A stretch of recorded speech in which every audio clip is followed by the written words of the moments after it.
Could you all imagine if I was doing post-game recaps for the Colorado Rockies? What would we even be talking about? Where would we be at on the season with that? I don't even mean that maliciously. Just was watching them today and thought about that. What is up? What is going on, everybody? Welcome back and welcome into the Seattle Mariners post-game recap. For the second straight night, the Mariners lose 6-3. They drop to 22-16 on the season. They stay in first place in the AL West. As always, do me a favor, if you can like the video, it helps out tremendously. Comment your thoughts on the team and the game down below. And if you're new here, lurking around, and you like watching the videos, hit that subscribe button on the road to 5,000, and it also helps out the channel tremendously. Also think about becoming a channel member. I think next weekend will be the next members live stream. You also get some fun videos on the side. If you get to watch me do Sporkle quizzes, immaculate grids, all that type of stuff. So that's something that interests you. Think about becoming a channel member. Mariners lose their first series since the San Francisco Giants series, which seems like ages ago for this team. We could keep it kind of philosophical, and you could look at it very simply as you weren't going to win every series. Series like this do happen. You're going to have frustrating games, frustrating series where things just don't go your way. I think you are seeing the effects of the Gilbert and Kirby injuries here, and that's something that really hasn't reared its head yet. I think you felt it in terms of the pitching staff, but the Mariners haven't felt it in terms of wins and losses. And I think in a series like this, you are seeing it a little bit. You also did not have a very good offensive performance today. And as I've been saying all this, I think the Blue Jays hit another base hit into right field that scored a run here. So, but there are some things that are frustrating too, right? Like, I again will echo something I said, early in the season when the Mariners were 3-7 and struggling.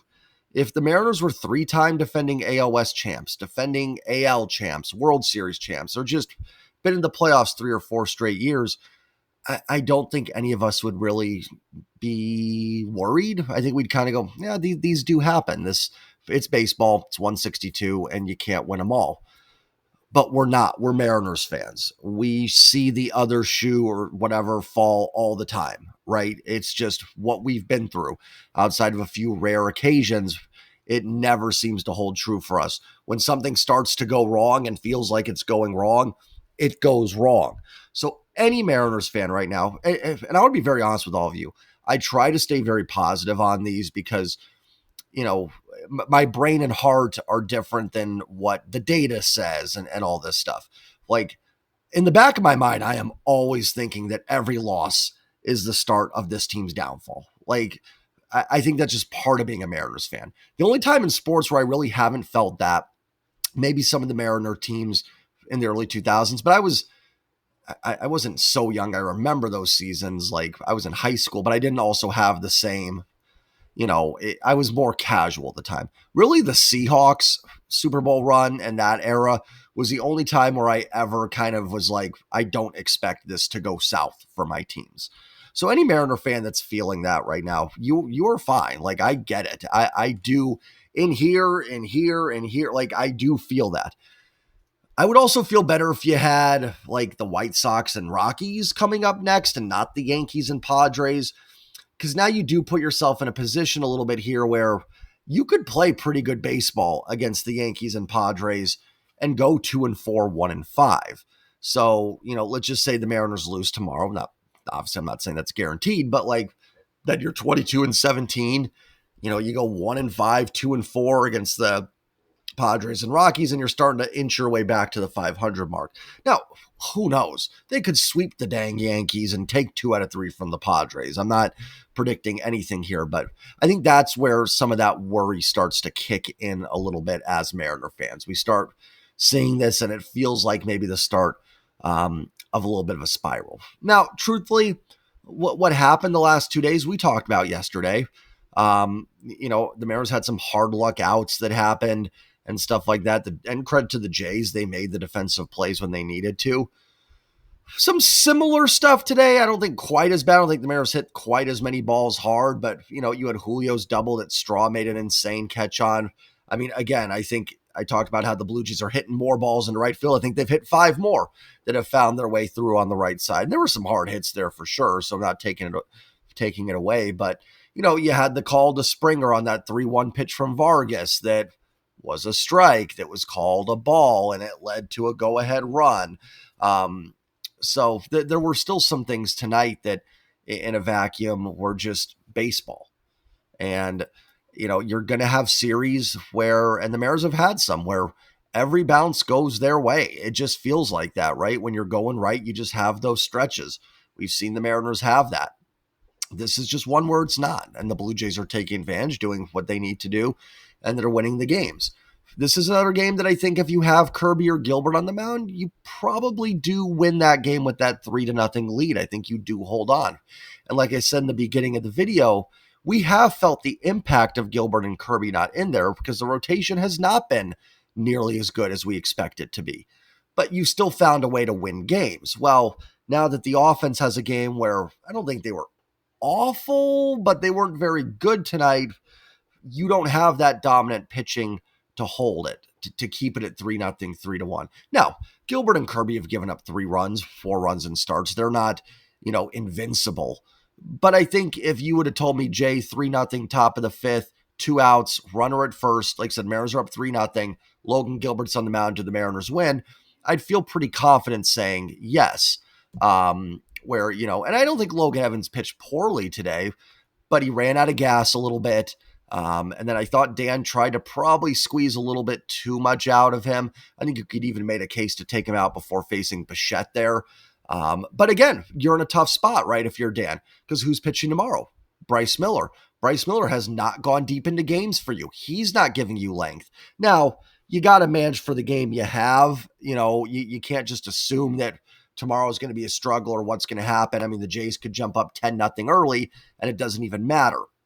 Or the Mariners could jump up 10-0 early. It doesn't even matter. But all that put together is all impact you're feeling from Gilbert and Kirby being out here. So the good news is they're on the mend. The reinforcements are coming with those two. This is not something where, I've been definitely critical of the offseason the Mariners had, but this is not an issue of them not necessarily doing enough. This is just 2 really good pitchers that, had unfortunate injuries that are working their way back, right? Like, this is not something that I'm worried about because it's a hole in the team. It's just an injury issue. And it looks to be like both guys are going to be back here. Probably have both in the rotation, hopefully within the next 3 to 4 weeks. Maybe, like I said, a little bit longer for Gilbert. We'll see. But at least getting even Kirby back is going to be a big boost. So I think you're just kind of seeing the impact of that a little bit. And you have a bullpen that truthfully just doesn't miss a ton of bats outside of Munoz. And, we'll see how Brash does. I thought Brash looked good today. He's looked better in all of his appearances, I think. Like each one, he's looked a little bit better. And Spire can miss some bats, but it's a lot of guys that, they may keep the ball on the ground, but we saw that with Vargas, right? Balls shooting through the right side, getting through for hits. And then you get that missed call to Springer. Now, again, want to be clear, that pitch would have made it 3-2 to Springer. There's no guarantee that Vargas doesn't throw a ball for the next pitch. Who knows? Maybe Springer hits one out the next pitch. So, you never know how it's going to play out, but all that impacted together, and it's kind of a tough recipe. And the Jays were, a team, they put bat on ball, put it in play against a bullpen that doesn't miss a lot of bats, and they put up 3 runs, and they hold on and get a W. I will say this, like Bryce Miller's got to step up tomorrow. You need Bryce Miller to have a good start. He right now should be one of the leaders in this rotation. You've got Castillo, struggled yesterday, didn't get it done. Logan Evans was fine, right? Like, he's your 7th starter. He did fine today. He gave you a chance to win this ball game. Thought he was really good early on. Thought he hit a wall in the middle there that we saw in that 4th and 5th inning, or the 5th and then the start of the 6th inning a little bit. But he was fine. Emerson Hancock has been solid since coming back, and we know how good Brian Wu is. Bryce Miller's got to step up. This is a guy that was top, 4 in Cy Young voting in the American League last year. They need a dominant start. They need a pitcher to go out there and pitch 7 shutout innings. I'm not saying if Miller goes 7 innings, 2 earned runs tomorrow, I'm going to rip him apart, but you need a dominant start. You need it. The offense cannot carry you every night, and they were not great tonight. But 3 runs, in the perfect world with this rotation, a game you feel like you can win against an offense that's not that great. So Bryce Miller's got to step up tomorrow. I don't, things happen in baseball, but it's time, right? There's been too many iffy starts from Bryce.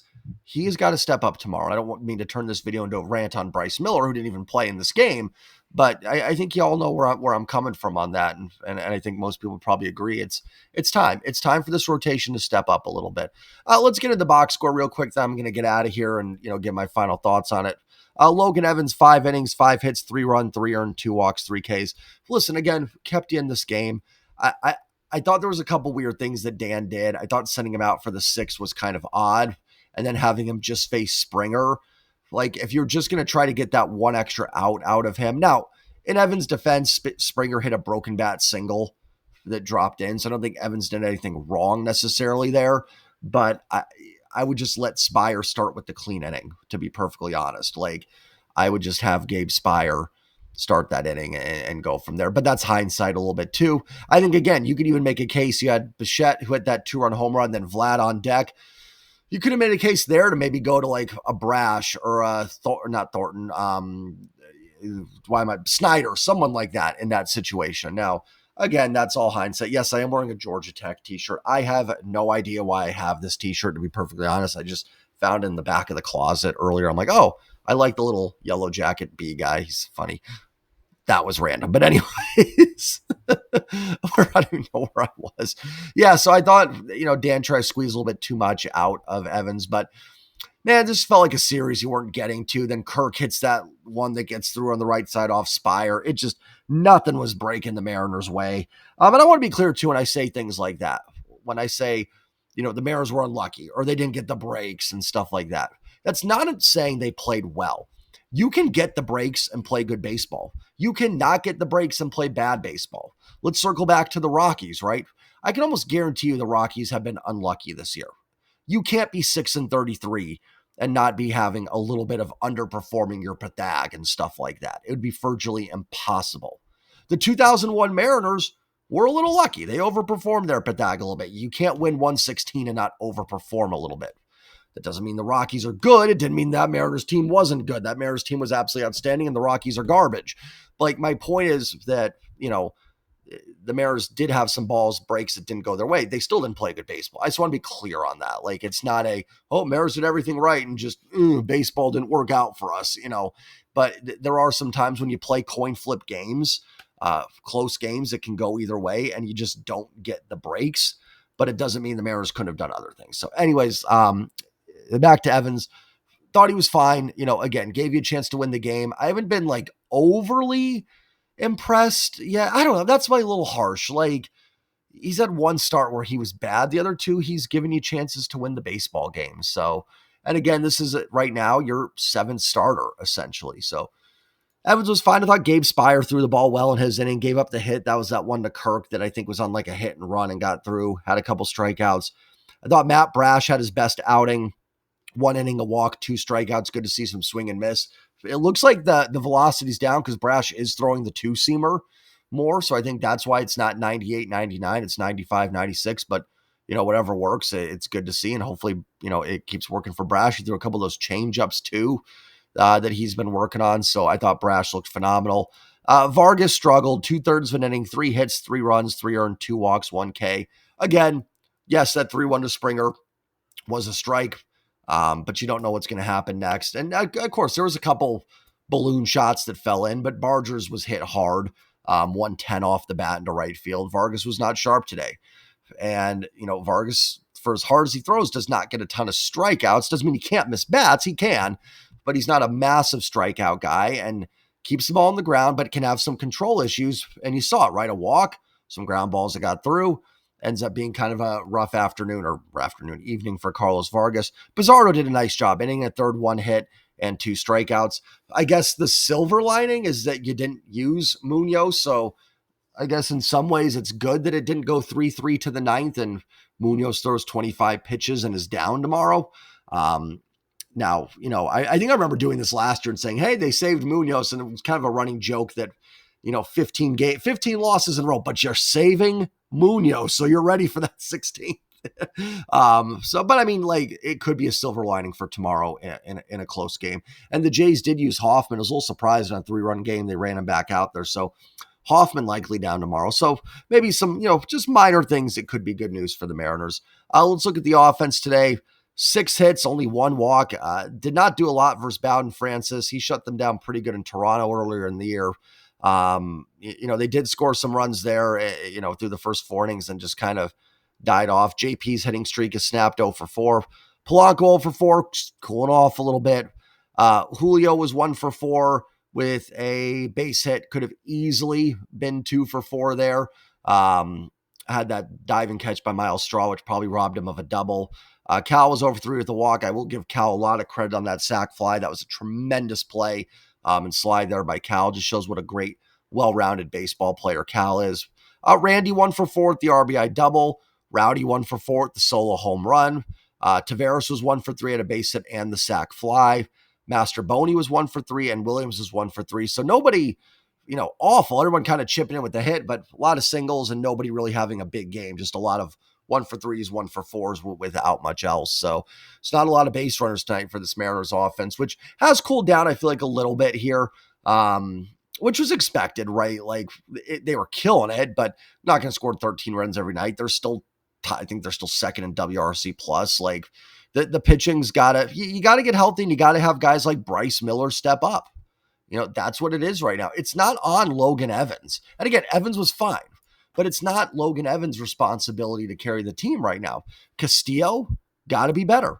Bryce Miller got to be better, and you need to get Kirby and Gilbert back in there. Do those, and I think it'll be fine. Again, I would love if you didn't have to play the Yankees and Padres next. This does feel like a very tough pocket of games here.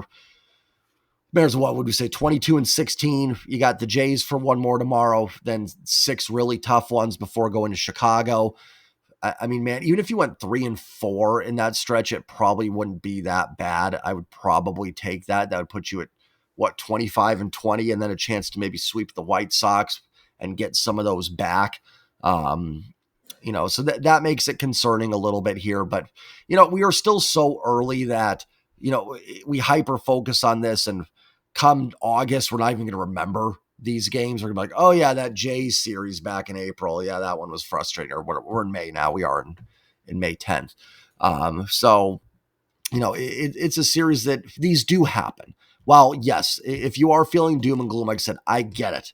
We are all fit. We've watched tons of Mariners baseball. We're all there with you. But these things do happen. They do. Just as early in the season happened, right? They were 3-7. And while I was very frustrated, I wasn't, I don't want to come across like, oh, I told you guys it's still early. I was just as frustrated. But they bounced back from that, right? You're going to have some weird stretches in baseball seasons. I mean, the 2010 Mariners won 2 out of 3 in Yankee Stadium. You had Cliff Lee and Felix in those games, but still, that was an awful team that lost 100 games. They went in New York and won. The Mariners aren't the Yankees. I don't think the Jays are the 2010 Mariners, but baseball does happen. So hopefully you can salvage one on Mother's Day. Hey, any mothers out there, early happy Mother's Day to all of you. Very big happy Mother's Day to, all the women in my family, my wife, my mom, my mother-in-law, grandmothers, everybody. I am very blessed to be surrounded by some absolutely amazing moms in my world. So if you're a mom out there, happy Mother's Day to you. And I hope you enjoy for going to the ballpark tomorrow. Enjoy a beautiful day, hopefully a beautiful day in Seattle at the ballpark. I'll be back tomorrow, probably later tomorrow night with the post-game recap, some Mother's Day plans. So probably won't be right after the game. It'll be later tomorrow night. So yeah, hopefully find a way to salvage tomorrow. Baseball's weird. So maybe they get swept by the Jays and they sweep the Yankees. It would be very Mariners. So hopefully Bryce is on his game tomorrow. Take care, everybody. Again, happy Mother's Day to all the moms. Like, comment, subscribe. And as always, go Mariners. Peace.